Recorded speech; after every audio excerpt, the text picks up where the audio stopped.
to the roundtable. Just a little bit about what we'll be talking about today.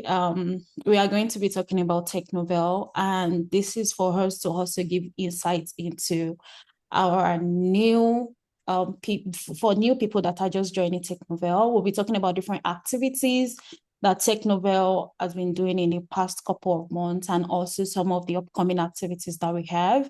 We also have an active TechNovelle community where we have different industry professionals from data, AI, cyber, business analytics, UX design, product management, name it.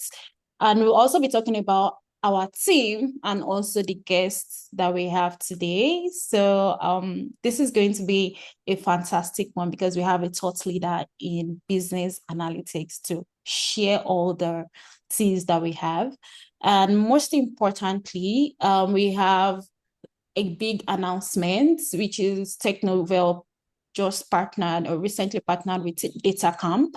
And this is for us to be able to train our community members on the latest industry skills like AI, data analytics, and business analytics.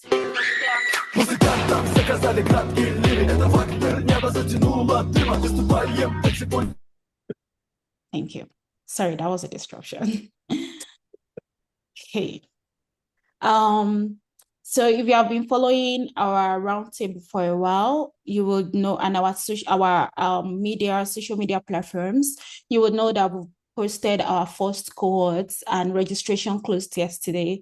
So if you registered, watch out for an email this coming week, whether you get selected or not. So either of the decisions, you'll still get added to the community and you'll be notified when we have the second cohort opened, which is sometime soon.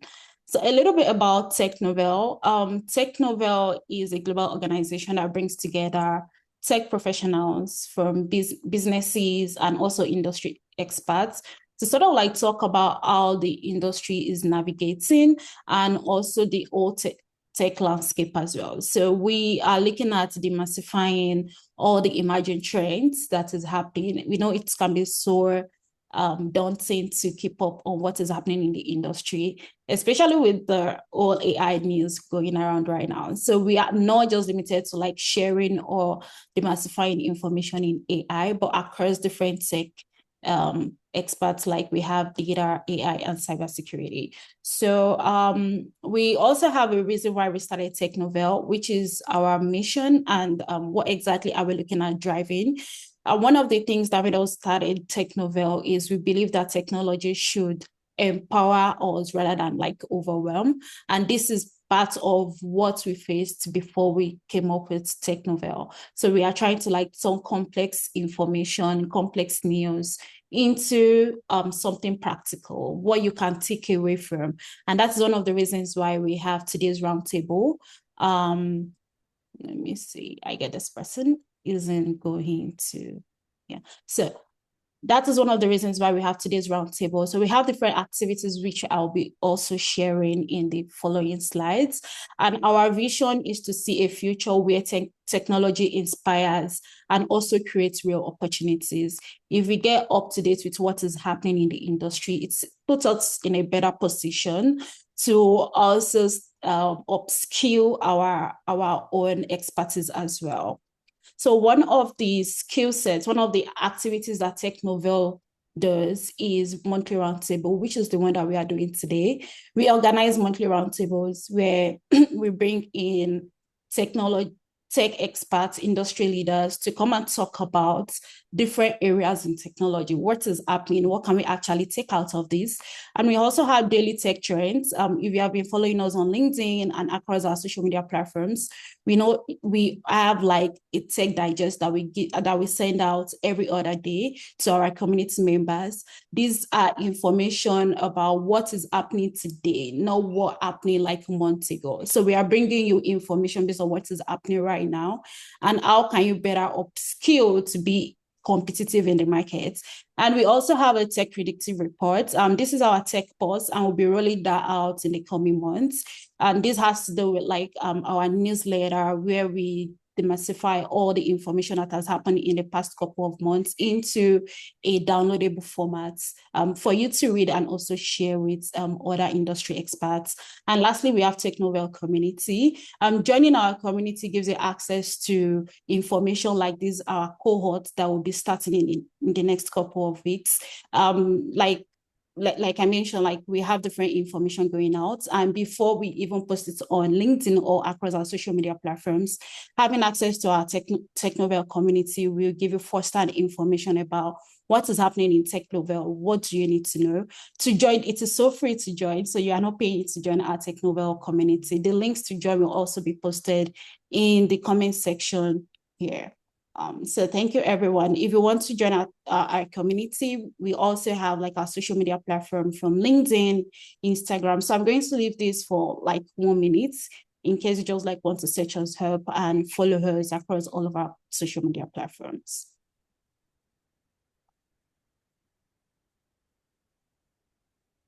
Okay. We'll also be posting this in the comment section for you to have access to.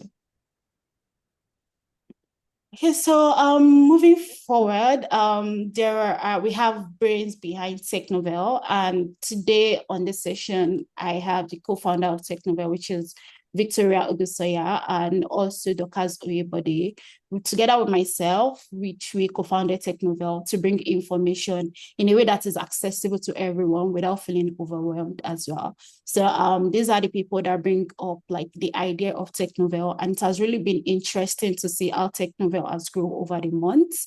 And we look forward to like pushing more about technology and making information more accessible for everyone. And moving on to an interesting part, which is the part that we've been waiting and looking forward to today, is talking about our guests. We have an industry expert with us today, and this is someone that has like a huge wealth of experience to share with us. So today we are in a good end. So if you have questions, please drop it in the comment sections. If you have concerns, questions, or you also want to contribute, this is a roundtable.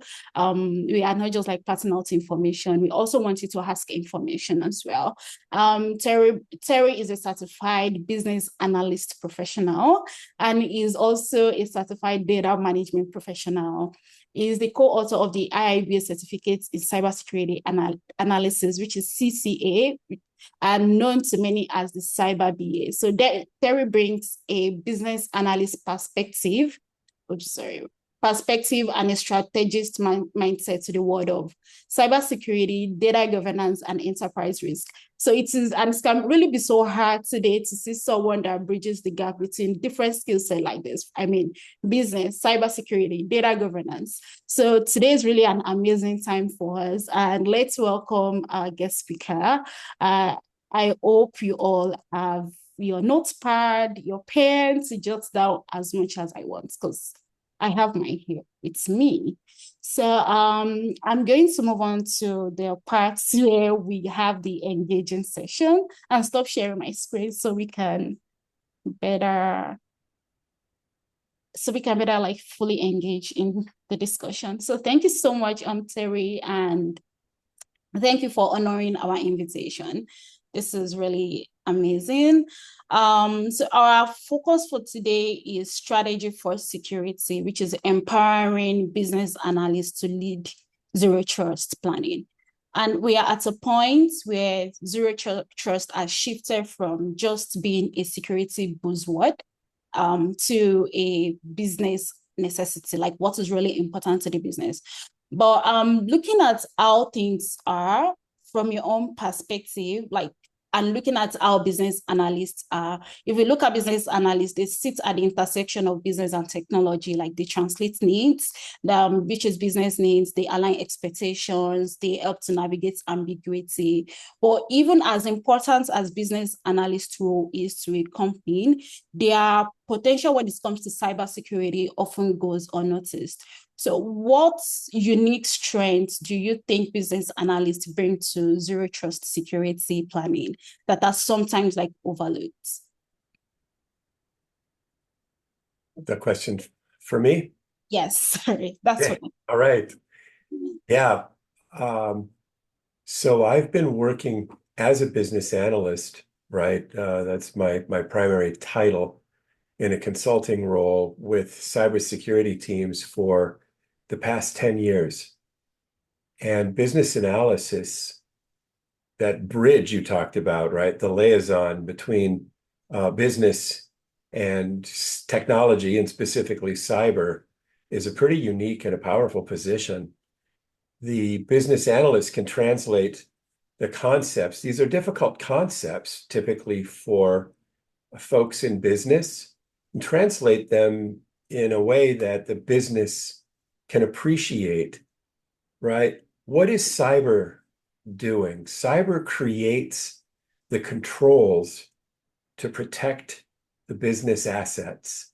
They're responsible for protecting, monitoring, and detecting threats. The business analyst in this unique position can help the business see that what those controls are providing the business is resiliency. It's opportunity, right? It's agility. As we impart those cyber controls, the business, the institution, the organization can actually become more resilient and more agile. The ability to pivot quickly when they see an opportunity, knowing that they have cybersecurity controls to protect them from potential threats. So I think that's the primary role, is that, as you said, the bridge, the liaison, and translating it in a way that the business appreciates the cost, some of the friction that goes with security, and see that as actually really important. Yeah, yeah, that's Does real. that make sense? Yes, like that is really like insightful because sometimes like being a business analyst, I've experienced, I've worked with business analysts and I see how valuable it is to have them on the team, especially when it comes to like talking about the business side of things, letting us know the value, and also bringing them to the cybersecurity side of things where they will let like the business stakeholders also see the value of cybersecurity, the value of investing in security is an important part. So thank you so much for like touching base on that. And building on the thought that you said, in so many organizations, like security conversation, and I will say that also based on experience, sometimes security conversations live outside of the IT, like live in the IT, let me say that. That is where it lives. And while the business functions also keep moving separately, like there are silos, everyone doing their thing, the IT are doing their thing, the business departments are also doing their thing, which we know can be a recipe for misalignment. So how can business analysts help bridge that gap between the technical security teams and the business units, especially when we now start talking about like the all zero trust? Like how can they use their skill set to bridge this gap to ensure that teams are not working in silos? Yeah, and going back to the old days, right? Cybersecurity or security in general was an IT problem. And that changed in around 2012, 2013, 2014, when the C-level folks became involved and realized that security was actually a business problem. And we're all responsible for security. I think that's one of the first efforts that business analysts can provide, is we all have a responsibility and an obligation to keep our environment, to keep our systems and our data secure, right? Promote security, a security mindset. We talk about a strategy first, and then with that, that strategy must include security as a primary component. The idea that as we're thinking about solutions, we can't wait for security to come along. We can't add security later to our solutions. So if we're developing a solution, or if we're maturing a solution or a capability, the business analyst can start asking the question, who are the security stakeholders? Let's do a risk assessment around the context here and around the systems and the data up front so we know when to bring security into the discussion. That let's shift left the security.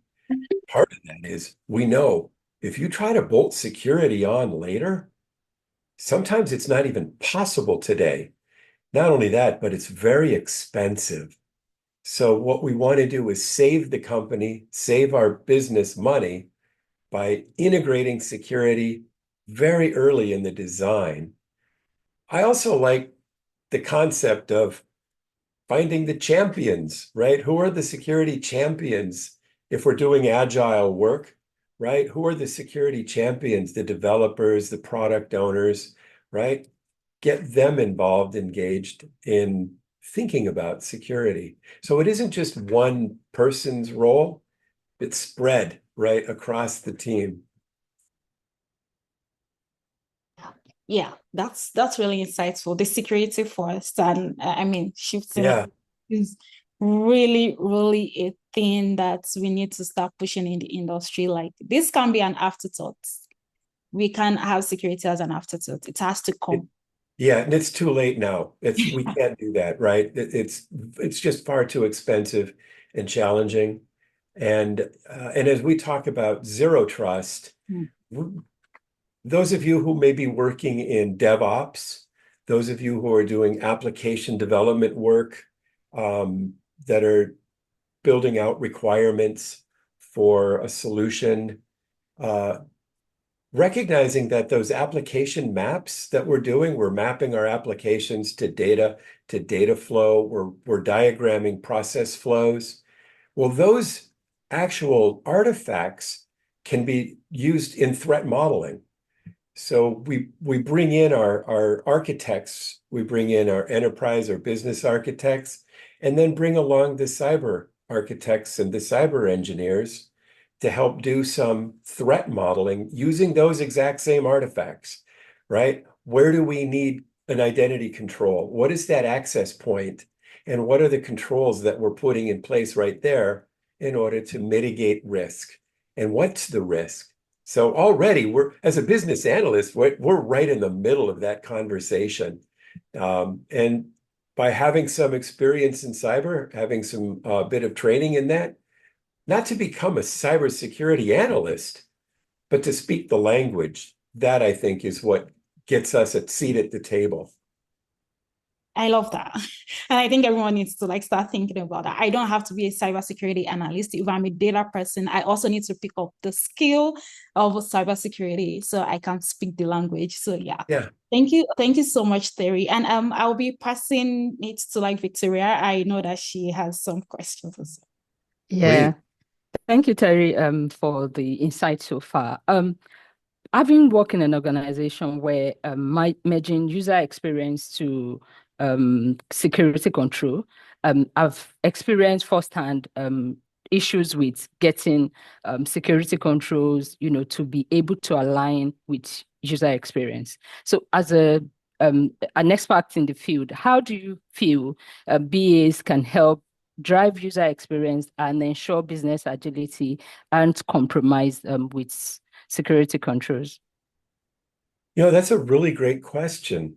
And from a user experience, I'm assuming you probably use personas to help drive some of your stories. Is that true? Yeah, that's correct. Yeah. So I was working on a team in a health insurance company Okay. doing just some development work for their lead sales representatives. And they had a list of personas for their application. And I said, what about that 5-year-old son the mom hands the phone to play with and doesn't realize that she has her work app open?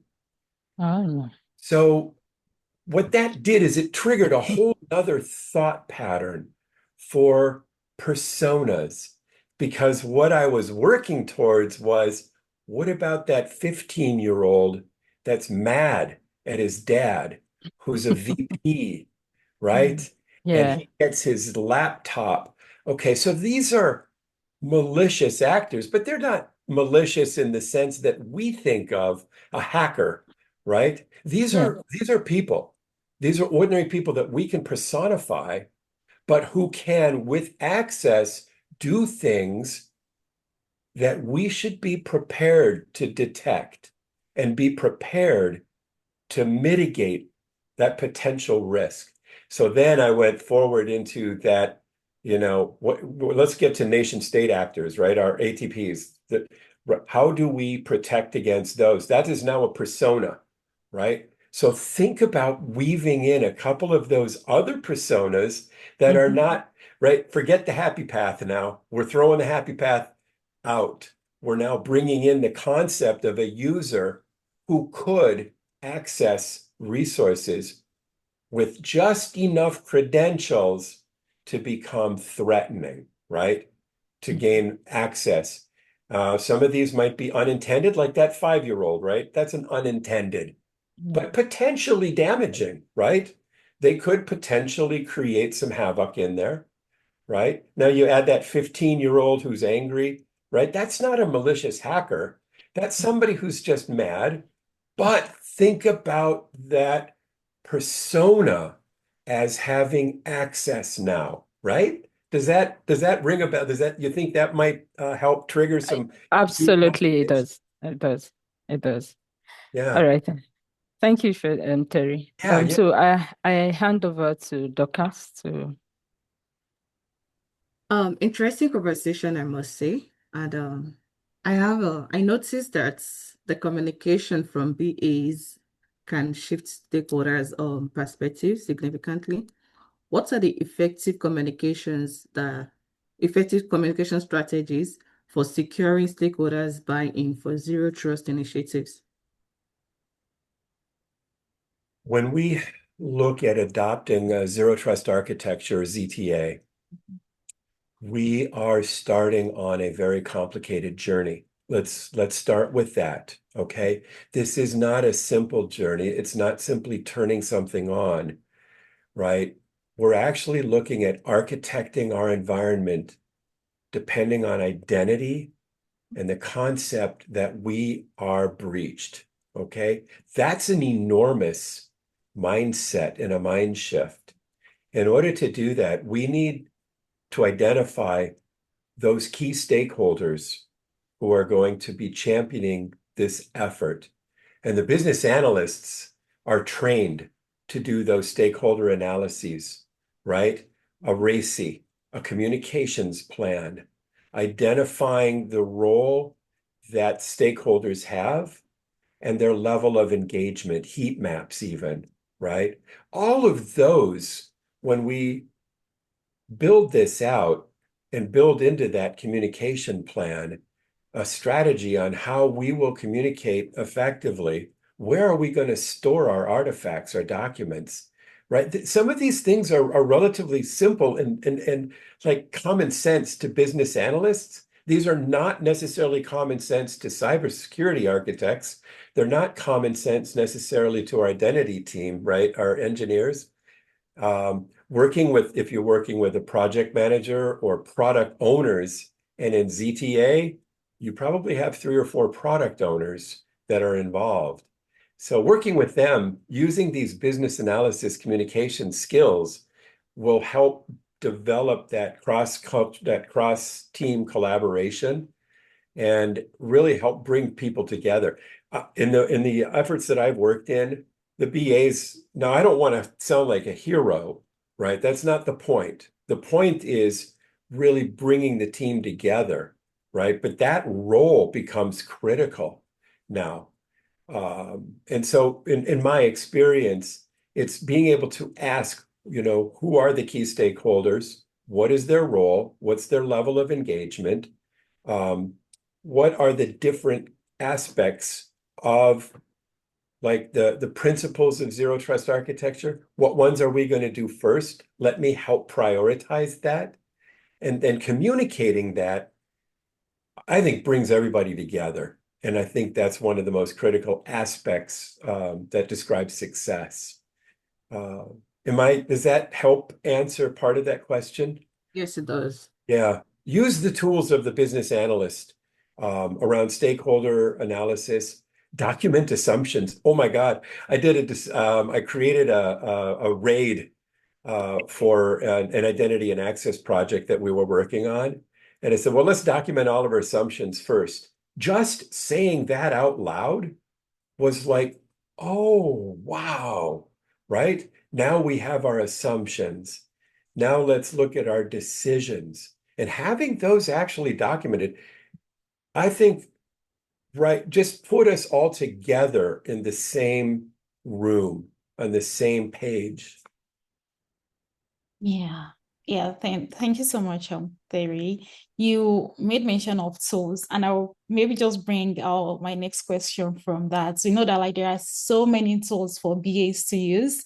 And when we are talking about them being able to bridge the gap between business and technology, what are the tools or techniques that you think BAs, business analysts, can use to assess the business impact of security threats or any control failures, if there is any? Like, are there techniques they can use outside of their usual techniques or processes? Are there tools that they can use to actually look at the impact of security threats? Well, starting with business process analysis, look, what we're going to do as we design for zero trust is create some friction. People are comfortable and familiar with their level of access, right? I can access these files or these file shares, right? I'm a user and I've been doing this for 15 years. What are you telling me, right? That I have to take another step now to do something? I'm confused and I'm frustrated. So the business analyst, right? The number one tool is relating. If that's a tool, right? That is right. I don't know how else to describe it. It's probably the most significant aspect of the business analyst role is to empathize with the user, because no matter what, we're making changes to how users are going to interact and engage the systems in ways that they hadn't been doing before. So empathy, understanding, and relating, all right?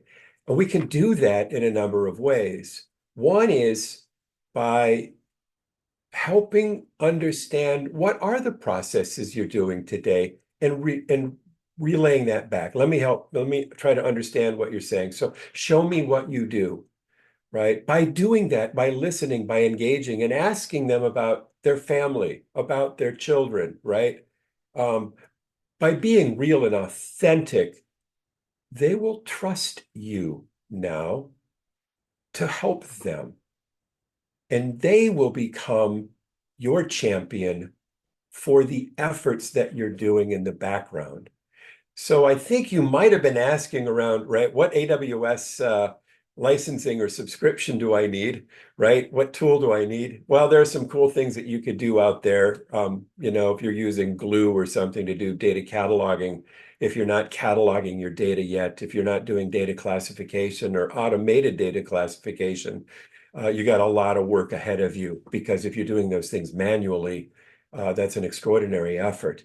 But to even do that, you're going to have trust from your business partners to engage them, right? So think about starting with building trust and relationship first, and then tools and technologies second, and then look at what capabilities do you need to develop iteratively in that ZTA journey. I recommend working towards doing threat modeling. We talked about it, application mapping, right? Storing those securely, bringing in your cyber team, and then using Microsoft Stride model, which is a threat modeling capability. And then you add and layer that to your architecture diagrams. And you can describe a concept diagram to your business people. They'll understand it. You can even use logical diagrams with some of your business folks, especially those that are more geared towards the technology part, because there are some of those in every group, right? By sharing that with them, you're engaging them. You're inviting them to participate in the design process and also being able to take that back to their teams. Come to team meetings, be invited into team meetings. Find out when, go to the managers, go to the leaders, and ask them if you can come to the meeting and talk about the next, whether it's a sprint or whatever that piece of work that you're going to do that impacts them, right? Talk about the tools and technologies they're currently using. Now, when we get into actual designing for ZTA and you're looking at identity and access management tools and techniques or capabilities, that ranges depending on the platform you're in, the environments you're in, if you're in AWS versus Google or Azure. There is where I refer to our architects. I live in the pockets of my architects, let me tell you, right? I also reach out to vendors. I actually reach out to vendors and I talk with them about their roadmap, not their product. I want to hear about their roadmaps. So listen to their roadmaps, and then inside that, they can talk about their product offerings or services. That's another great way to kind of get ahead of things. So don't hesitate to reach out to some of the vendors. You can do it in email or chat, right? Just set up a time to say, I'm not looking for sale. I'm not looking to buy a thing. I'd like to have a conversation about your roadmap.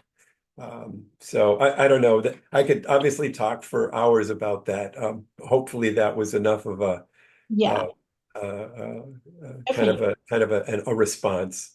Yeah, definitely, definitely. That really helps because I just wanted to I wanted to ask a follow-up question, but you already answered that around, how to get stakeholders buy-in for this kind of initiatives. And, you mentioned joining meetings, requesting to know requesting to join their meetings to understand how they do some of the processes, which is really important, bringing the discussion early, understanding their roadmaps. And yeah, that would have been my follow-up question, but I have something a different question, which is around metrics, because I met one business analyst earlier this year, and the person said something about what we don't measure, we really cannot improve it. Right. And I know that is sort of one of business analysts lingo. So for business analysts that are, BAs are sort of really experts when it comes to tracking value, understanding KPIs, outcomes.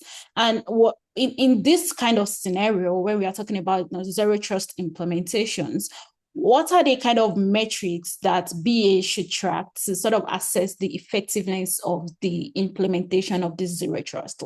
They already understand it, but since they are more particular about also metrics and the outcomes, what are some of the metrics that they can use to track how effective the implementation of this is? That's probably one of the best questions that you can ask. It's also one of the more challenging ones to answer. And I think we've only got about 20 minutes, so I'll try to keep this short. The approach that I have taken, let me share that with you and some of the successes around that. Now, there are many answers to this question, right? And I'm going to try to share what my experiences have been.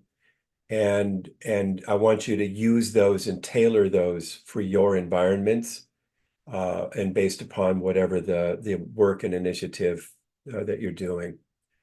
Zero trust architecture is foundationally described through NIST special publication 800-207. If you are working with an architecture and cyber engineering team on behalf of a business as a business analyst, you should be familiar with the NIST special publication 800-207. Now, that's a US standard, but it's pretty universal. People are using it all over the world. There are others, but this is the one that I'm familiar with and comfortable with. I'm also very familiar and comfortable with NIST Cybersecurity Frameworks 1.1, and now the new release of 2.0. When I'm working directly with a cyber team, I write a business case. All right. I take the time to write a business case for whatever phase initiative that we're working on. And in that business case, I also describe those priorities, those tiers of capabilities that these NIST, CSF, and 207 describe. And I talk about what level of maturity we need to achieve. And I start by describing current state. So I will take some of those NIST concepts, those NIST criteria, or those core functions, and describe current state maturity on a scale of 1 to 5. In most cases, we're at between a 1 and a 2. Then I describe future state where we need to be at least a 3. So using a CMMI or CMMC or some standard metric system, I can already describe to the business that we need to mature these in order to comply with these frameworks or these standards. Okay, so that's the first general approach, helping business recognize that these are foundational standards, these are universal frameworks, these are common core functions that we have to mature. So by writing that, by describing that, folks can wrap their head around, oh, okay, so what do we need to do to mature that? Well, if it's a capability is described by people, process, and technology. When I'm looking at maturing it, I can answer the question, so what do we need to mature it from a 2 to a 3? For an identity and access management capability using attribute-based access controls, attribute-based access controls are the metadata of the data that I can use as classification for access rules. Now I have to look at my least privileged access principles, my role-based access controls, and then the data classification of the data. Now, this is technical stuff that I'm describing right now, and I don't want to be too technical, but recognizing, right, those are capabilities we need to have. And then I can say in my capability maturity mapping, I will say that we need to mature all 4 of those things from a 2 to a 3. And to do that, we're going to need the documented processes, okay? We're also going to need additional data classification, and that means we might need some new technology, right? Now, I'm not making this stuff up. This is stuff that our architects and engineers are fully on board with, right? And helping me understand, but I'm actually describing it to the business using the language that the executives want to hear, right?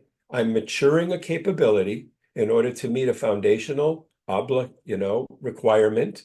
That requirement is a functional security requirement that is existing in a standard or universal framework. If we achieve this, we know that we will be compliant with any regulatory or governmental or contractual obligation.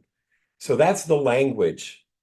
There's one more piece that I want to throw out, but I'll pause for a minute and ask if there's any questions around that. So if you have any question, please drop it in the chat so we able to bring them up for Terry.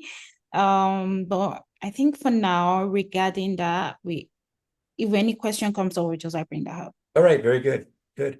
Lastly, Gartner has been working on developing a metric framework for a while now. And what we do is we meet with business, and I do this with our risk management team primarily, right? The risk management team is going to go and talk to the business and say, what are the most critical processes in your business? What process, like a payment process, if it went down, if you couldn't use that, if your customers couldn't access it, or if internal users couldn't access it for 1 hour, what's the cost? What if it was down for 4 hours? What's the cost? What if it were down for 8 hours? What's the cost? And how much would it cost to recover, right? So we're doing a costing model now around the risk. This kind of helps build out our business continuity management, but it goes right back to our ZTA architecture and maturity mapping. And then lastly, what we can talk about is that if we spend this much, I can give you this much assurance of protection, okay? I can't protect everything. There's not enough resources, money in the world to protect everything. So let's address the most critical things in your business. That's where our risk management teams are really helpful. Our governance and compliance teams help with that modeling. Again, business analysis technique and skill, modeling. What if we protect something with this much protection? So again, Gartner, Forrester, McKinsey, primarily Gartner has been working on this type of metrics around expending resources for cyber and describing to the business, I can give you 7 days, right? We can recover in 7 days. Is that enough, right? Mean time to detection, 6 hours, right? Here's what that cost. Now, if you want 30 days, that costs almost nothing, right? But if you want 20 minutes, that is an extraordinarily high price tag. Help business understand it that way, right? So use that mean time to detect, mean time to recover as a metric, but put dollars and times around it. And that way the business is like, oh, I see. Right. So you can protect us, you can help detect things, but the cost goes up exponentially as you try to reduce the time, right? That's the language of the executive. So you can find this out, use your search engines now, use your chat bot, use your AI to help put those models together for you, right? Don't try to do this on your own anymore. I mean, God, the work that I did 10 years ago, all of this manually, right? I mean, laboring, pen and paper, literally whiteboarding this out. And now I can put together a model in probably 2 days that I can present to an executive around a group of business applications, right? So use your technologies that are available to help with that. Yeah, you're right. That is really fantastic. Thank you so much for mentioning all the mean time to recovery and NIST. I know that Victoria has a question. I've jotted down a whole lot of, especially the matrix part, which can be really so hard to measure. So thank you based on that. Victoria, do you want? Okay. All right, Terry, thank you so much. I am actually very impressed with the maturity mapping, the cost modeling, the assurance. Fantastic. I've learned so much today. My question to you would be, despite all of this, what are some of the challenges you've had in convincing leadership with regarding some of this,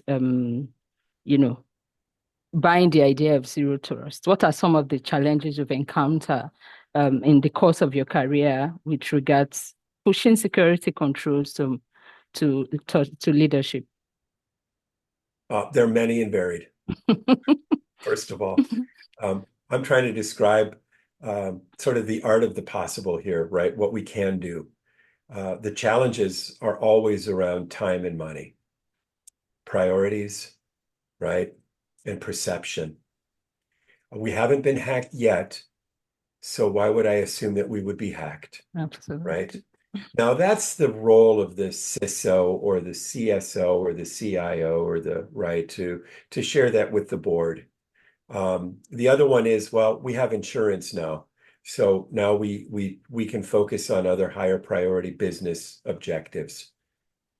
Those you will hear when you're in those roadmap meetings, those quarterly roadmap meetings. Those are actual words that people will use, right? We haven't been hacked yet, so I don't know why we would worry about it now. And we have insurance.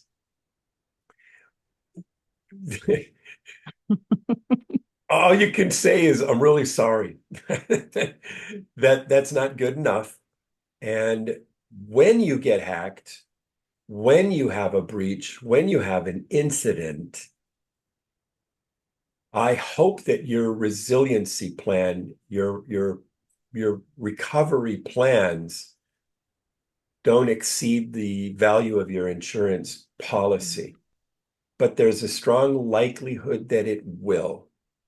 And there's also the realization, most companies don't know this, is that 50% of small to medium-sized businesses, after they've been hacked, go out of business. Okay?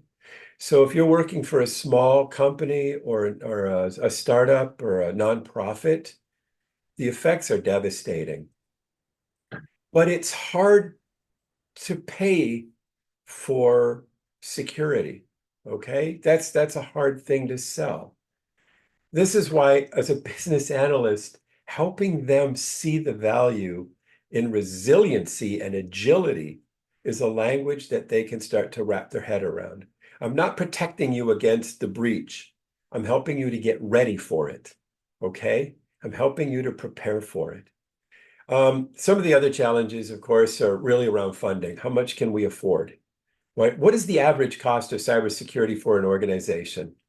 Forrester and Gartner will tell you somewhere between 9 and 14% of your IT budget. Now, I think it's a shame that they're referencing the IT budget, right? I mean, we're trying to get security out of IT and put it back in the hands of business. But the reality is that cybersecurity buys and pays for the controls that protect our data, our systems, and our reputation, right? Those are IT types of things.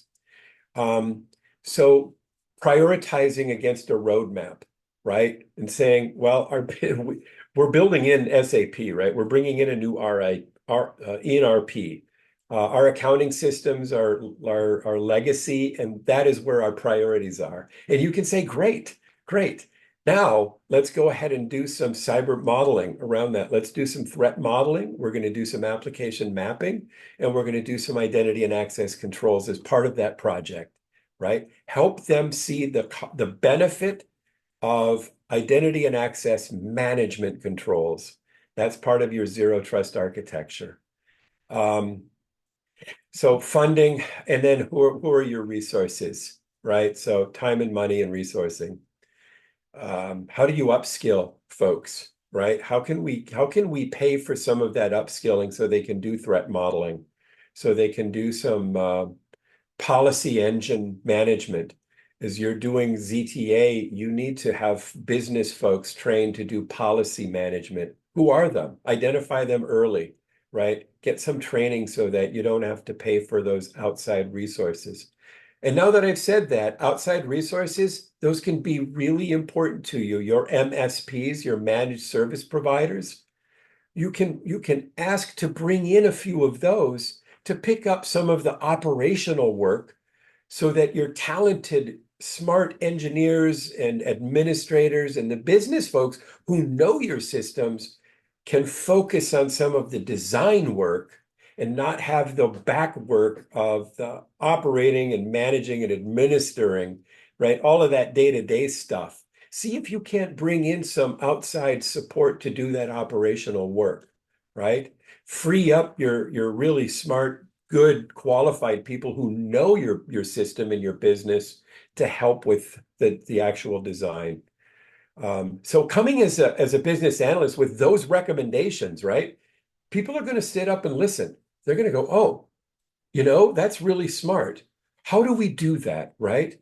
Look at what's operational, look at what's engineering and design, separate them out, help your business to do that and say, well, this is operational stuff, right? This is engineering and design stuff. Let's shift our own people into that and let's get some support, bring in some interns, bring in some of your recent college graduates, to help with that operational work, right? So those are just some ideas you throw out that get you a seat at the table. Does that make sense? And is that helping to answer your question, Victoria? Does Yeah, that? absolutely. Okay, Fantastic. Yeah. Thank you, good. Terry. Yeah. Thank you. If you have any question, please, you can use the emoji here to raise your hands if you want to be given access to speak, or you can also drop it in the chat. So anyone is fine. And I know Terry made mention of like upskilling and touch base on like future readiness, training, and all. And as much as, you know, the business analysts are trying to get enough trainings, companies are also, like the suggestions that you talk about, you know, also train people, look at the MSP. What are the trends? We know AI is all over right now. And what are the trends in security that business analysts should be prepared to engage with? Now that we have AIs all over right now, so are there like any rising trends in cybersecurity that business analysts should be prepared to get familiar with or to get engaged with? Let me, again, this is my perspective, right? And so it's going to depend on whatever the organization or the industry that you're in. But just about everywhere around the globe, companies, businesses, organizations, educational institutions, pretty much everybody wants to get on the AI train, or they're afraid they'll be left behind. And there's some reality to that. We don't know. AI is the biggest disruptor we've ever experienced. So we can't actually say, we can't predict what will be happening 2 to 3 years from now. But that conversation around AI is happening in every organization today. So with that in mind, and I'll just share my thoughts, okay? AI, to be effective, needs high fidelity data, right? I'm saying fidelity because quality is subjective. Well, fidelity is even more subjective, okay? High fidelity data. We need to know where our data is. We need to classify our data, categorize our data, catalog our data, and make sure that our data is high fidelity, high quality. Today, business analysts who are focused on data are going to be frontline helping your companies get ready for any AI initiative and really for any digital transformation initiative. If we think about it, all of our data is good. All of our data is high quality because it's fit for purpose, right? If you use for reporting, for BI, for analytics, right? Now we're talking AI. That's predictive. And that data that we have in our data warehouses, in our data stores, that's good for the business that uses it today, but it is not fit for purpose for AI. So think about data readiness. Think about data classification. Think about how we manage our access to data. Think about regulatory compliance. What data are we using for AI? Make sure that you have someone in your business who's talking about AI ethics, the ethics of using data to drive out decision making, to drive out predictive analytics, right? As a BA, you get to sit in a room and say, is this the right use case? Are we sure that we can use this data for that use case, right? What are the implications of using that data? What do we know about that data? How do we know about that? So data is the fuel. It's the that's the heart of all AI. And so as a business analyst, I will ask each of you and all of you to spend a little time learning about data readiness, data quality, data cataloging and categorization. Where are you? Where is your company on that data management roadmap, that journey towards AI? So I'll leave it with that. I hope all of you go back and give that some thought, right? Where are we on a data readiness journey today? Yeah. Thank you. Thank you so much, Terry. This is really insightful. I just jotted down like a few things you made mention of, like the ethics of using data for decision making, and which is really important. Like it's really, really very important right now. So is there anyone in the comment section that has questions to ask Terry before we round up our session for today? Any stories anybody wants to share? Yeah, I mean, if you have Comments, please. stories I'd or be anything, happy to hear some of your stories. going to keep checking the chat, look through.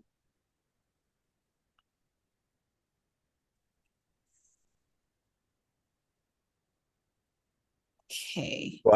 A quiet bunch this evening.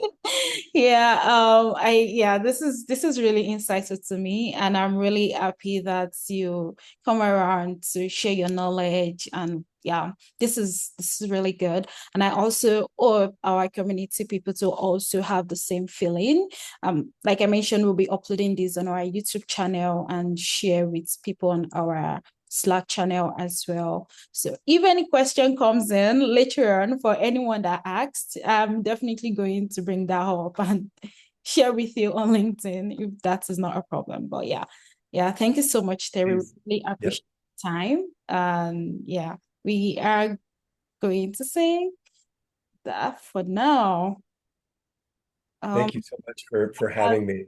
It was an honor. It was a privilege to share some of my experiences and some of my knowledge.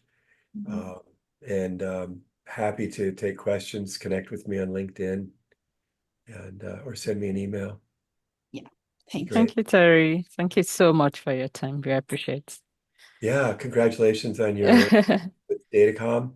And I'm really, really pleased and excited for you.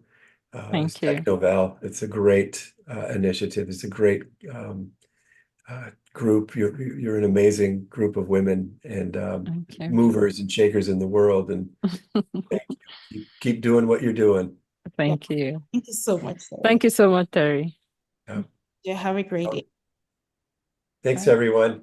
Thank you. Thank you. Bye.